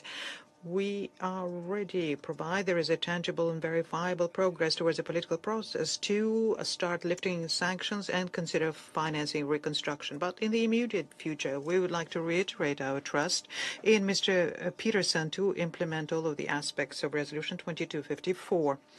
More than 400,000 people, Syrians and Lebanese, have fled the Israeli military operations in Lebanon to go to Syria. We have to help them, as we have to help the displaced in Lebanon and the Syrian refugees who are still there. We have to continue exerting pressure on the regime to lift the obstacles preventing the return of the refugees, and that's a rationale behind our work with the HCR and partners. The humanitarian situation continues deteriorating in Syria, where 70% of the population finds itself in an emergency situation. Continued hostilities and the risk of escalation in the region only emphasize the humanitarian needs where financing is lacking. We are concerned by the consequences of the 13 years of war on the civilians, in particular children, the malnourishing and psychological distress. We call on all states to meet the emergency needs. We recall that international humanitarian law imposes on everyone in Syria. We recall the vital nature of cross-border supplies of humanitarian assistance, which helps 2.4 million people, in particular in the Northwest. The efforts to supply cross lines should continue. We call on the regime to continue with the authorizations without limiting them in time through Bab al-Hawa and the Bab al-Salam and Al-Rai passages, which otherwise will come to an end on the 13th of November. I thank you. I thank France. I give the floor to China. President, I thank Special Envoy Pedersen and Director Wosono for their briefings. I have also carefully listened to the statements from the two representatives of the civil society. I would like to make three comments. First, with the conflict in Gaza being protracted and the situation between Lebanon and Israel deteriorating, the international community must work together to prevent the conflict from spreading to Syria. China strongly condemns Israel's frequent airstrikes in Syria and calls on Israel to immediately stop such attacks. We call on all parties concerned to respect in real earnest Syria's sovereignty, security, and territorial integrity, and make concrete efforts to maintain stability in regional countries, Syria included. Foreign forces must end their illegal military presence in Syria. Second, it is reported that HTS, Daesh, and other terrorist forces have recently intensified their activities in Syria. China is gravely concerned. China firmly supports the Syrian government in taking the necessary counterterrorism measures. We call on the international community to abide by the international law and the Council resolutions, take uniform standard, and work together with zero tolerance to fight against terrorist forces in Syria and prevent them from exploiting the current situation and adding more destabilizing factors to an already volatile situation. Third, as a result of the recent situation between Lebanon and Israel, there has been massive inflow of refugees into Syria. China commends the Syrian government for their positive actions to host the refugees. We welcome UNHCR's issuance of emergency humanitarian appeal and hope to see synergy from the international community in jointly addressing the situation. I wish to stress that improvement in Syria's economic and social resilience will fundamentally help improve the country's humanitarian situation. We look forward to the early release by the UN of the early recovery strategy for Syria, with a view to supporting early recovery projects across Syria. Unilateral sanctions seriously impede the efforts towards improving the humanitarian situation in Syria and should be lifted immediately. In conclusion, I wish to reiterate that political settlement is the only path for the question of Syria. China welcomes the dialogue and consultations among all parties in Syria to enhance mutual trust. We support Special Envoy Pedersen's continued work with all parties under the Syrian-led and Syrian-owned principle. We hope that the existing dialogue mechanisms will complement each other and, on the basis of full communication and consultation with the Syrian government, form synergy and facilitate a political settlement. Thank you, President. I thank the representative of China. I now give the floor to the representative of the Republic of Korea. Thank you, Madam President, Madam Chair. I would also like to thank Special Envoy Pedersen and Director Wosono for their briefing today. My delegation also would like to commend noble efforts the civil society has been making to bring about peace in Syria and the region. Taking this opportunity, we express our deepest condolences to the victims and their families affected by the tragic acts of terror in Ankara today, standing firmly with the people of Turkey in this time of grief. Security in Syria is rapidly degrading as regional escalation pulls the country further into conflict, with a sharp increase in airstrike across Syria. And hundreds of thousands of Syrian refugees in Lebanon once again fleeing for their lives back into Syria. In this context, I'd like to make the following 3 points. First, all parties in the region must prioritize de-escalation at all costs. My delegation is gravely concerned by the dramatic rise in airstrikes on multiple fronts, including northwest Syria and areas near Damascus, carried out by regional powers.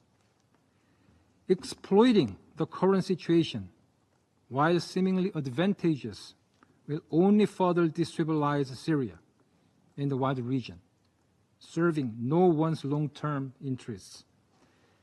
Despite the significant challenges, we urge all parties to recommit to the political process under Security Council Resolution 2254, which remains the only agreed upon path forward. Second, the safe, dignified, and voluntary return of refugees and IDPs must be ensured at all times. The recent influx of returnees into Syria does not imply that their return had been resolved. Rather, it exemplifies how volatile the region has become, as Syria is now seen as less dangerous than neighboring Lebanon, long a refuge for Syrians. In this regard, we express concern over the Syrian government's amnesty decree issued in September 2024. While it allegedly offers general amnesty, its limitations leave many returnees vulnerable to legal uncertainties and the potential persecution and conscription. We urge the Syrian authorities to halt any prosecutions or forcible conscriptions of refugees for any reason. We also note the Syrian government's 8-point declaration made during the UNHCR Executive Committee in October 2023. Reports indicate that the recent entry process has been facilitated in line with this declaration, allowing refugees to enter the country more easily, which we view as a positive development. Third, the dire humanitarian situation exacerbated by spillover from Lebanon's crisis demands urgent international attention. Refugee influxes into areas with insufficient aid underscore the need for immediate global actions to avoid further catastrophe. As pledged at this year's Brussels Syria conference in May, the Republic of Korea is committed to addressing the Syrian crisis, providing a total of $26 million for Syria and its neighboring countries, including Lebanon. Korea will continue to do our part. We commend OCHA, UNHCR, and their partner organizations in delivering critical assistance to refugees and returnees, particularly at border crossings, shelters, and in host communities. Their work is indispensable. And as the crisis continues to deepen, they will require continued support to meet the growing need on the ground. We call on the Syrian government to authorize continuous humanitarian access through the Bab al-Salam and Alai crossings without expiration dates, as these crossings are crucial for delivering aid to the most vulnerable and must not be disrupted. In closing, we urge all parties to urgently cease hostilities, prioritize the safety and dignity of refugees, and recommit to a political solution that ensures lasting peace in Syria. I thank you. Je remercie. I thank the representative of the Republic of Korea, and I will now make a statement in my national capacity. Like my colleagues, I would like to thank Special Envoy Geir Pedersen and Director of Operations and Advocacy at OSHU, Adam Wasornu, for their statements and also for their considerable commitment. I would also like to warmly thank Ms. Abir Haji Ibrahim and Ms. Suad Jabawi for responding to Switzerland's invitation to offer this Council their perspectives, rooted in the experience of Syrian civil society since the beginning of the conflict. In Syria, civil society is making a crucial contribution to the delivery of humanitarian aid and to the search for lasting peace and reconciliation throughout the entire country.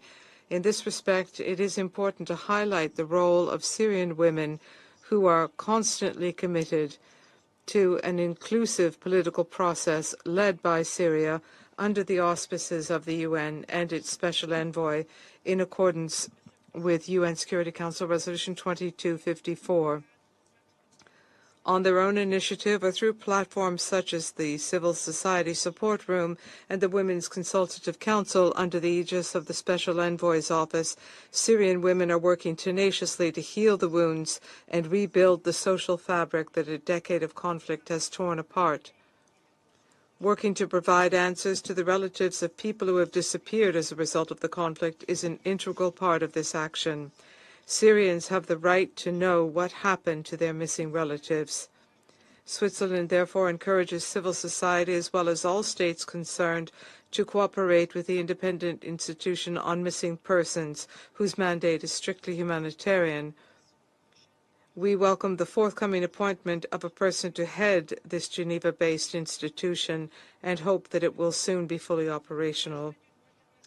Respect for international law, including international humanitarian law and human rights law, is fundamental if we are to halt the spiral of violence of recent weeks, which is of the utmost concern to us. Switzerland calls on all actors who have influence on the parties to the conflict to show the utmost restraint and to commit to a ceasefire throughout Syrian territory in accordance with Resolution 2254. We cannot repeat it often enough. The civilian population and the civilian infrastructure must be protected in accordance with international humanitarian law. We must at all costs prevent the conflict in the Middle East and neighboring Lebanon from spreading to Syria. To this end, we also are stressing the importance of an immediate ceasefire in Gaza and Lebanon. given the worrying signs of escalation in the region, particularly in humanitarian terms. This is particularly the case in Lebanon, where the crisis has already caused more than 425,000 people to flee to Syria in less than a month, most of them women and children who have found refuge with relatives or in host communities. These people are in a situation of acute vulnerability and have immense and urgent needs. Women, particularly single women, are exposed to an increased risk of gender-based violence. In view of this situation, Switzerland welcomes the rapid action taken by the UN and international and national NGOs. We encourage them to continue their good coordination. As Ms. Jarbawi pointed out, the massive influx of people from Lebanon is putting a strain on the response to the humanitarian crisis in Syria itself, where more than 16 million people are already in need of assistance. To cope with the scale of the situation, all forms of aid delivery, including cross-border aid and aid delivered across the front lines, remains crucial. Greater predictability is also essential. This will only be possible if funding is adapted to meet needs. That is why a few days ago, the Swiss government announced its intention to allocate an additional 7 million Swiss francs in humanitarian aid to meet the needs of the population in Lebanon and Syria. Excellencies, ladies and gentlemen, the regional turmoil must not divert our attention from the situation in Syria. This Council must remain seized of the matter and continue to work tirelessly for a lasting political solution in accordance with Resolution 2254. Switzerland will continue to engage to this end. Thank you. I resume my function as President of the Council. I now give the floor to the Syrian Arab Republic. Thank you, Madam President. Madam President, for more than 7 decades, our region has been suffering from the Israeli occupation, the continued Israeli occupation of the Arab territories in Palestine, Syria, and Lebanon, and the systematic attacks, massacres, and crimes that occupation authorities have been persistently committing. Our region is also suffering from hostile policies pursued by Western countries supporting Israel at the expense of the security and stability of our countries and at the expense of the lives and well-being of our people. We must point out that a correct diagnosis is the first step to addressing any problem. Naturally, a wrong diagnosis and turning a blind eye to the essence of a problem leads to its aggravation, prolongation, and increased difficulty in resolving said problem. The Israeli occupation and the policies of the countries supporting it are the main reason for instability in our region. More than 7 decades of occupation were met with hundreds of meetings, initiatives, conferences, and the adoption of resolutions, all of which failed to find the solutions that the region needs. This begs the question, why? Because some states in this council have been doing their utmost to serve the Israeli occupation and to prolong it. They are harnessing their capabilities to cover up the massacres and the aggression by occupation authorities. They've even been engaging directly in targeting countries and peoples who are struggling to liberate their occupied lands and to restore their legitimate rights enshrined in international law and international resolutions. They've been working on destabilizing these countries, plundering their wealth, punishing their people. Madam President, the Israeli occupation continues to commit a genocide in Palestine, continues its wanton aggression against Lebanon, continues its repeated hysterical attacks against Syria. Every time the international public opinion thinks that it has witnessed the highest level of brutality and barbarism, the occupation authorities go further and escalate their barbaric methods, reassured that in this council there is a permanent member state that has chosen to stand on the wrong side of history and to prevent any serious and decisive action to stop the aggression, save lives, and alleviate the suffering.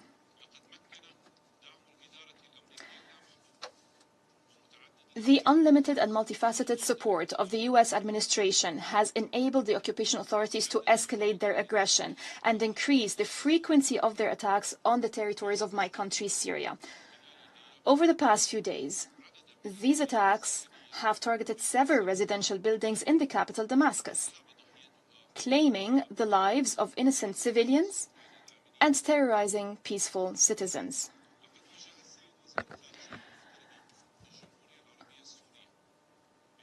On the 21st of October, the Minister of Foreign Affairs and Expatriates of the Syrian Arab Republic addressed a letter to the Secretary General of the United Nations, briefing him on the Israeli attacks, which have amounted to more than 116 since October 7th, 2023. These attacks have targeted with the most advanced and lethal types of weapons innocent civilians, including women and children. They have targeted production and service facilities, infrastructure, and even diplomatic premises and border crossings used daily by thousands of people coming from brotherly Lebanon. These assaults have resulted in the martyrdom of more than 100 people. They caused significant material losses and extensive damage to public and private property. My country, Syria, urges the Security Council to take immediate action and decisive measures to stop these attacks, hold Israel accountable for them, and ensure non-repetition of these attacks. But we do stress Syria's right to defend its people and land by all means provided for in international law. Madam President, the Syrian government continues to do its utmost to receive brotherly Lebanese citizens and Syrians returning from Lebanon, almost 500,000 to date. The government is providing them with all necessary services, despite the serious challenges Syria is facing due to terrorism, aggression, illegal foreign military presence, and its plundering of national wealth, and the inhumane unilateral coercive measures, which amount to collective punishment to Syrians. The Syrian government has taken all necessary measures to provide humanitarian assistance to all those arriving to its territories, whether Lebanese, Syrians, or third country nationals. These measures include facilitating their entry, establishing humanitarian response centers at border crossings in cooperation with the UNHCR, UN agencies, the Syrian Arab Red Crescent, and Syrian civil society organizations. Additionally, the government has provided shelters, and Syrian families, Syrian citizens, have been hosting their brethren in different places. Healthcare, medical services, food baskets, humanitarian aid, transportation and communication services, and other essential services have been provided. Madam President, hundreds of thousands of Syrians have returned to their homeland, Syria. The Syrian government has facilitated their entry, regardless of how they left or what official documents they had with them. In cooperation with partners, primarily civil society organizations, the Syrian government has been offering healthcare and psychosocial support. Thousands of free legal services have also been provided to rectify the legal status of returnees and to replace lost documents and to ensure civil status information are properly recorded. In addition, fees exemptions have been granted and other facilitations and services have also been provided. The fact that the number of Syrians returning to their homeland has recently exceeded 300,000 unequivocally proves the falsity of Western claims regarding the issue of return. This confirms that the main obstacle limiting return rates is the deteriorating economic and living conditions and the lack of basic services, most notably electricity. As a result of the unilateral coercive measures targeting all Syrians, as a result of the politicization of humanitarian work, the withholding of funding, the reluctance to support sustainable solutions, and reluctance to promote early recovery and livelihood projects, and the failure to fulfill the declared commitments. To date, the humanitarian response plan is funded at 26%, and we're nearing the end of the year. All these factors are in place, and then American occupation forces are plundering wheat, are plundering Syrian resources, are plundering Syrian wealth. Syria recently welcomed the United Nations High Commissioner for Refugees, Filippo Grandi, who witnessed the great efforts made by the Syrian government to address the exacerbating humanitarian crisis caused by the Israeli aggression in Lebanon. He's witnessed the felicitations provided to returnees. My country rejects completely claims by some regarding return. My country looks forward to the response by UN member states to the appeals made by the representatives of the organization and its agencies to support our joint efforts as part of the humanitarian response.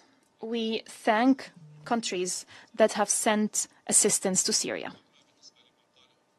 Regarding what the American representative has stated, he expressed his concern over Syrians in Lebanon and the returnees. The solution is available if the US administration was honest, but it is not. The solution is for the US administration to stop its engagement in killing civilians in Palestine, Lebanon, and Syria, and to stop arming the Israeli killing machine, and enable the Security Council to fulfill its responsibility in maintaining international peace and security in the region.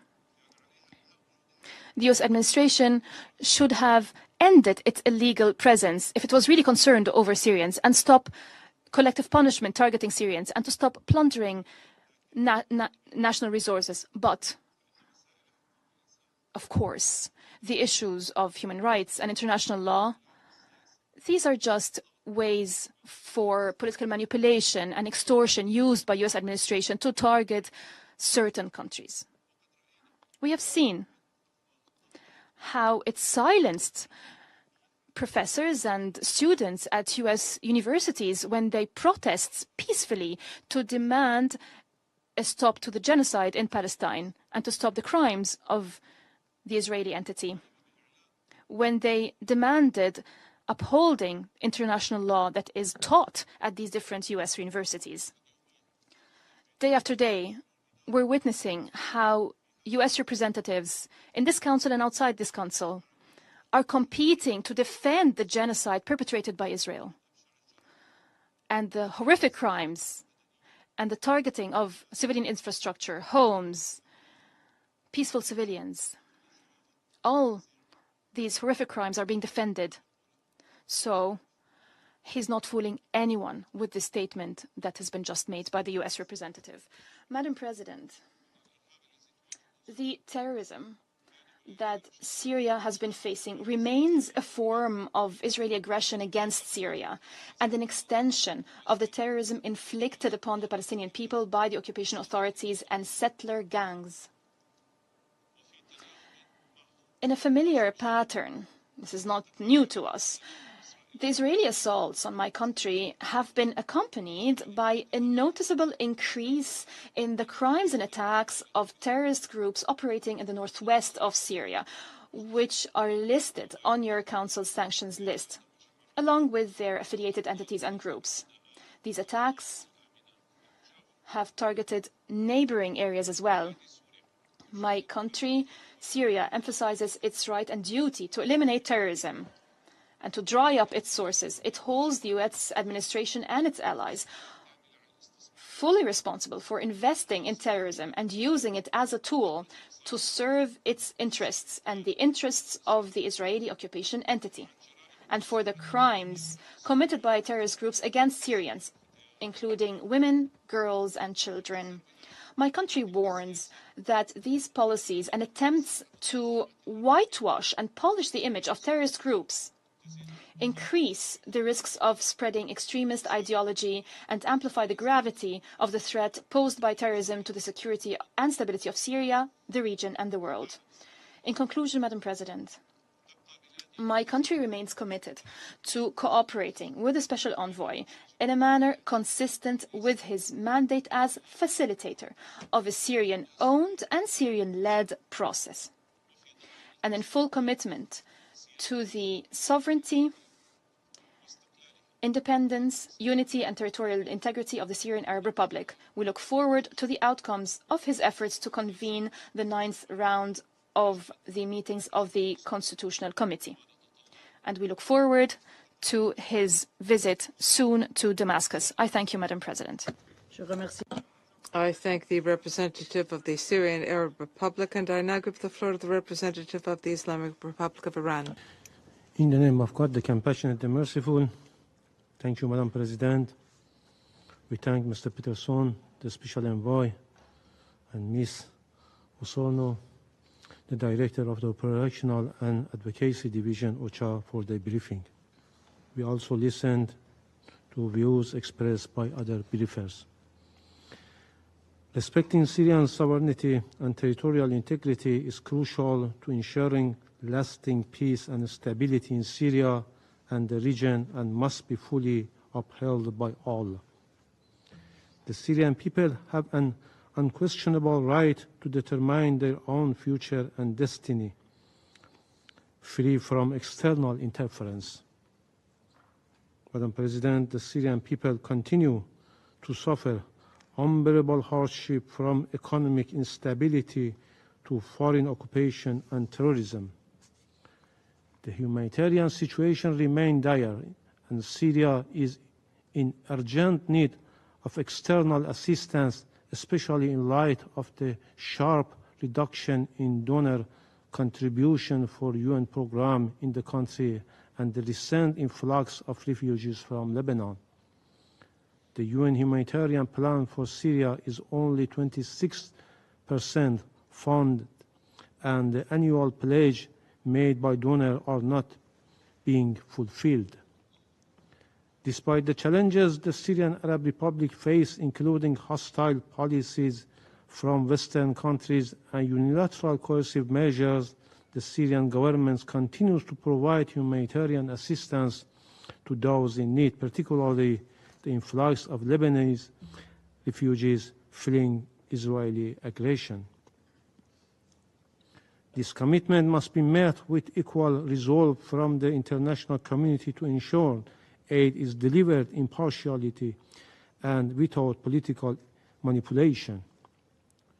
We commend OCHA's effort and its partners, as well as the attempts and cooperation provided by the Syrian government to mobilize resources to support not only Syrians, but also Lebanese arriving from Lebanon. The international community must support Syrians' recovery efforts, including infrastructure rebuilding and sustainable development. Rebuilding Syria's critical infrastructure is key to its long-term stability. At the same time, the fight against terrorism must be continued in full respect of Syrian sovereignty. Eradicating terrorism is essential to restoring peace. Madam President, the path to sustainable normalization in Syria is an essential factor for peace and stability in the region. Yet this process is being obstructed by the destructive policies of Western states. The United States and its allies continue to pursue their failed policy of inhuman unilateral sanctions, effectively using them as a tool for the collective punishment of the Syrian people. They are also politicizing humanitarian aid and obstructing international efforts to support Syria's reconstruction. Such harmful policies and practices have only prolonged the conflict and worsened the suffering of the Syrian people. Humanitarian assistance and reconstruction efforts should never be politicized or used as tools to pressure Syria. As we have said before, unilateral sanction must be lifted, both as a legal obligation and a moral necessity, as these harmful and illegal measures only create unnecessary hardship and hinder Syria's recovery. On the political track, Iran remains committed to a political resolution of the situation in Syria and will continue supporting a truly Syrian-led, Syrian-owned, UN-facilitated political process. We continue to support the affairs of the United Nations and the Special Envoy, Mr. Peterson, for the political settlement of the Syrian crisis. Iran will spare no efforts to this end. We advocate the prompt resumption of the Constitutional Committee meeting as an effective mechanism to start the process. We hope that the agreeable venue for the committee meeting will be decided soon. We continue to believe that the Baghdad is the most suitable option. We trust that the UN Special Envoy will double his efforts to facilitate this process. Madam President, we strongly condemn Israeli continued act of aggression and brutal attack on Syrian sovereignty and territorial integrity in blatant violation of international law and the UN Charter. Israel occupying regime is deliberately pursuing a systematic policy to cripple the infrastructure of Syrian Arab Republic, exacerbating Syrian security challenges and undermining critical humanitarian efforts. As detailed in a letter dated 21 October 2024 from the Foreign Minister of the Syrian Arab Republic to the UN Secretary General, since 7 October last year, Israel has launched over 116 attacks on Syrian territory alongside its genocidal war in Gaza and occupied Palestinian territories. These terrorist attacks resulted in the death of over 100 civilians, including 12 children, and widespread destruction of schools, hospitals, airports, and other civilian infrastructure. Even refugees fleeing the violence have not been spared, with Israeli strike targeting border crossing between Syria and Lebanon, intensifying the humanitarian crisis and endangering those seeking safety. These actions are flagrant violation of international law, demanding urgent accountability for Israeli ongoing aggression. The protection and support the regime receives from the United States emboldens its continued act of violence across the region, allowing it to act without consequence. No, more than ever, this regime poses a grave and undeniable threat to international peace and security. Its relentless acts of terror are pushing the region to the brink of full-scale war. Israel's blatant disregard for all red lines is deeply concerning, as it shamelessly targets humanitarian convoys, facilities, and relief workers without restraint. On 9 October 2024, the regime deliberately destroyed a humanitarian aid facility established by Iranian Red Crescent Society, coordinated with Syria, and fully notified the ICRC. This facility, including a field hospital offering life-saving aid to displaced Lebanese civilians, was completely destroyed by Israeli airstrike. An intolerable and reckless assault on humanitarian affairs. Just yesterday, this regime, in its ongoing campaign of relentless terrorist attacks on civilians in Lebanon, assassinated Iranian doctor and relief worker Ali Haidari in Beirut. Dr. Haidari was providing critical medical care, treating the wounded, and assisting those in need of medical care. This heinous crime is a clear violation of the 1949 Geneva Conventions, which prohibit He beat attacks on hospitals and medical personnel constituting a war crime. In yet another outrageous act on October 19, the personal vehicle of an Iranian woman named Ma'soumeh Karbasi, along with her Lebanese husband, was struck by a missile fired from an Israeli drone in the densely populated area of Junia, Beirut, Lebanon. Immediately after the attack, they stopped the car and sought refuge at the side of the street and in an open parking lot nearby. At the moment, a second missile hit them, resulting in both of their martyrdom. This atrocity crime was captured on surveillance cameras and has since been broadcast across media outlets.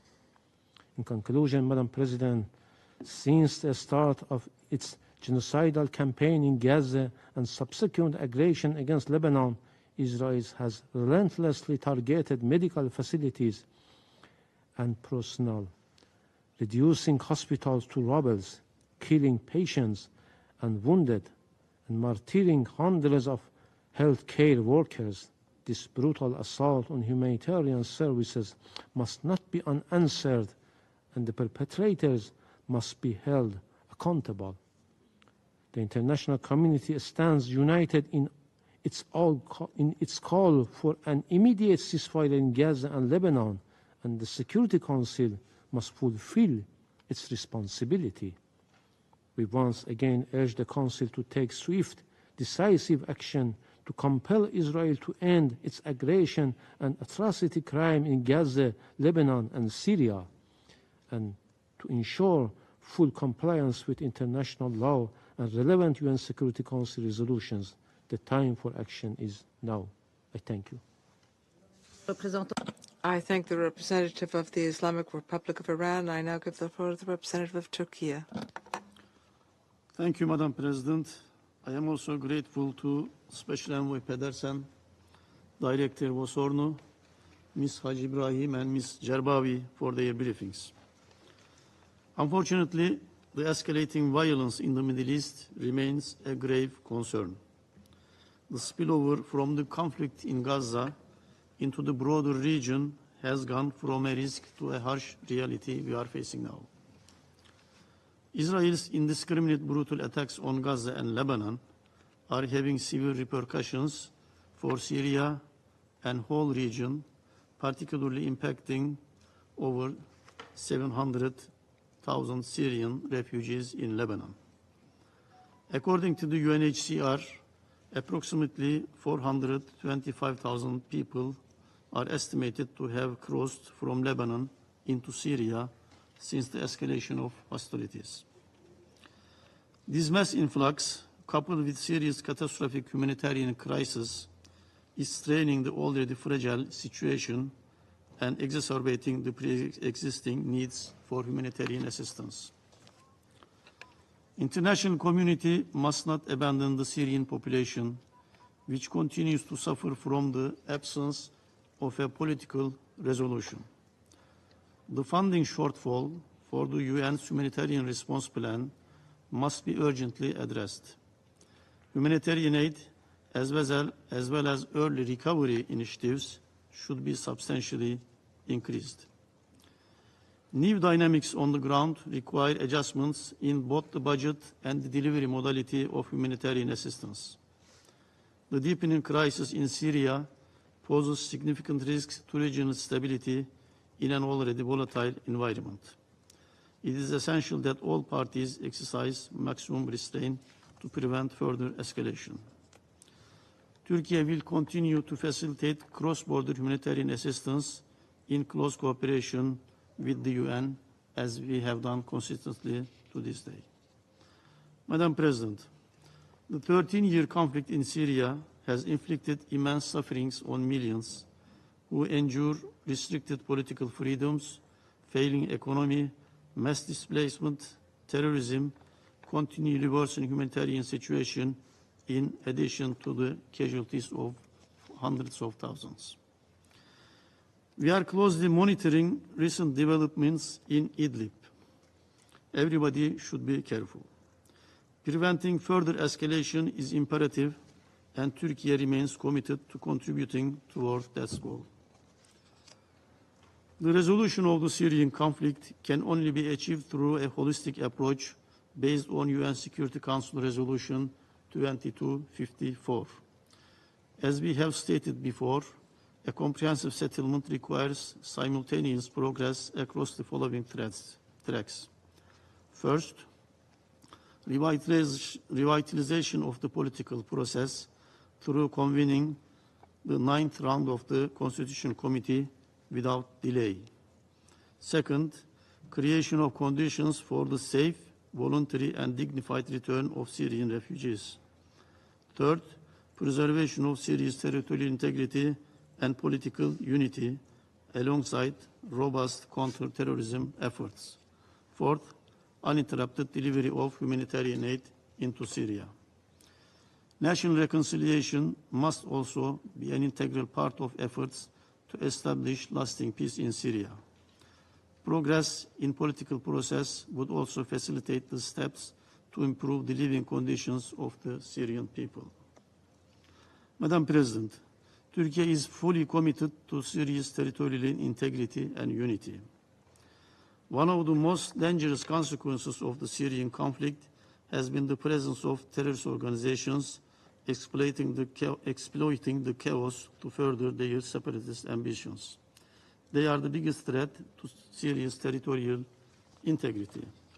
Madam President, I am grateful to Secretary General and all of you for expressing messages of solidarity with Turkey against this terrorist act in Ankara, and messages of solidarity. To my knowledge, till now, all data validates that PKK planned and executed this attack against Turkish aviation industry, which serves not only to Turkey but friendly countries, especially in Africa, in other parts of the world, on their combat against terrorism. So we warned everybody repeatedly before about this organization and its separatist agenda and its actions before against civilians and with mass casualties.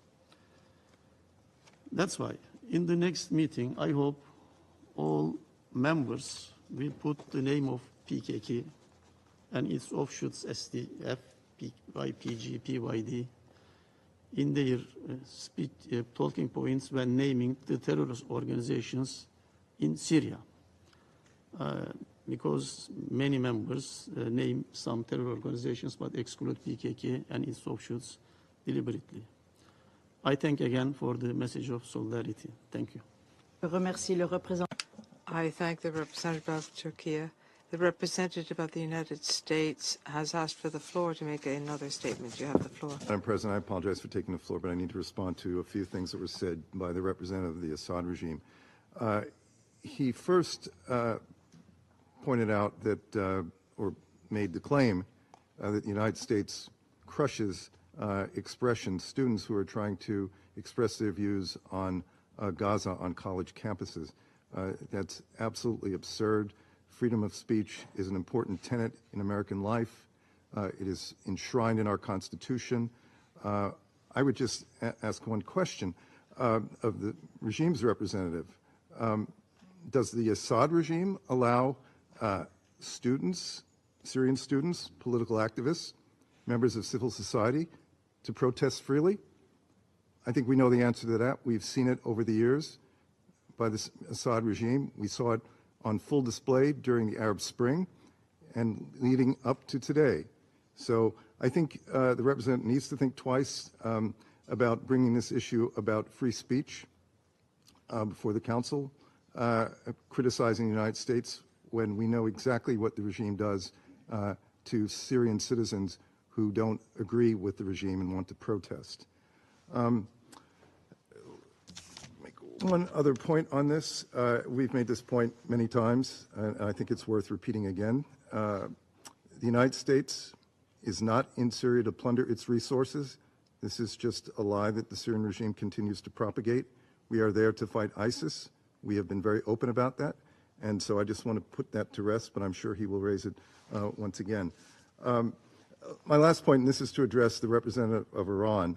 Iran, of course, likes to paint itself as a victim of aggression everywhere in the world when we know through its proxies all around the world that it carries out terrorist attacks against innocent innocent civilians.